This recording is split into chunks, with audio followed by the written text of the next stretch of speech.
یوتیوبری محبوب ماینکرافتی شما چی؟ برام مهم نیست. دیدیم میگه برام مهم نیست.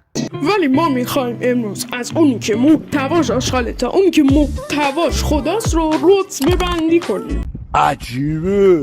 یکی از بچه محتوای کوتاه مدت رسول یکم داره زیادی تکراری میشه و خسته کننده شده، حداقل 10 تا شد بعد ویدیو بگیر. ولی محتواهای بلند مدتش به نظر من داره خیلی خوب پیش میره و واقعا سرگرم کننده. احساس کنم اگه بهتر بودش میتونست بره توی متوسط، ولی بد نیست. چرا بهتر از اون آدمایی بپرسی که رسول و فالو دارن ببین چی کارت میکنن.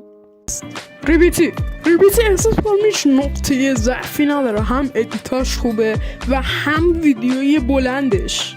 ریبیتی سب کن ببینم گیسر گزوینه اینجا چی میگه. قسمت بعد رو هم بخوای لایک و ساب کن.